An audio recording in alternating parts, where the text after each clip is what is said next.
ये कहानी एक 12 साल की लड़की की है जिसका नाम आरती है।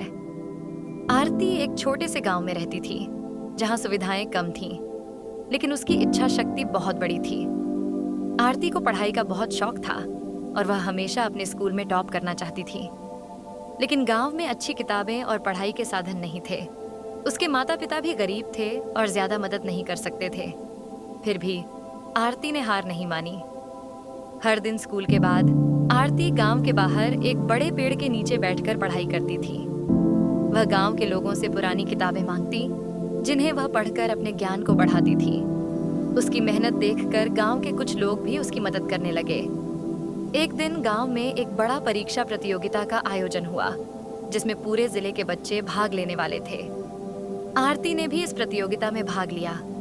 उसके पास न तो अच्छे कपड़े थे और न ही अच्छे साधन, लेकिन उसके पास था तो सिर्फ आत्मविश्वास और मेहनत। परीक्षा के दिन आरती ने अपना पूरा ज्ञान और मेहनत लगाकर परीक्षा दी। जब परिणाम आया तो सब हैरान रह गए। आरती ने पूरे जिले में पहला स्थान प्राप्त किया था। यह देखकर गांव के लोग बहुत खुश हुए और उसे गर्व महसूस हुआ। इस जीत ने आरती को और भी प्रेरित किया। उसने ठान लिया कि वह अपने गांव के बच्चों को भी पढ़ाएगी और उन्हें भी आगे बढ़ने के लिए प्रेरित करेगी।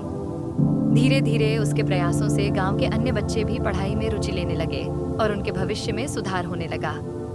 आरती की कहानी हमें सिखाती है कि अगर हमारे पास दृढ़ इच्छा शक्ति और मेहनत करने का जज्बा हो, तो हम किसी भी कठिनाई को पार कर सकते हैं और अपने सपनों को साकार कर सकते हैं। परिस्थितियां चाहे कितनी भी कठिन क्यों ना हो, मेहनत और आत्मविश्वास से सब कुछ संभव है। आरती की यह कहानी प्रेरणा देती है कि साधन सीमित हो सकते हैं, लेकिन इच्छा शक्ति और मेहनत असीमित होनी चाहिए। जब हम ठान लेते हैं तो हमारे सपनों को पूरा करने से कोई नहीं रोक सकता। आरती ने न केवल अपनी मेहनत से सफलता हासिल की, बल्कि अपने गांव के बच्चों के लिए भी एक उदाहरण बनकर दिखाया कि शिक्षा और ज्ञान से जीवन को कैसे संवारा जा सकता है।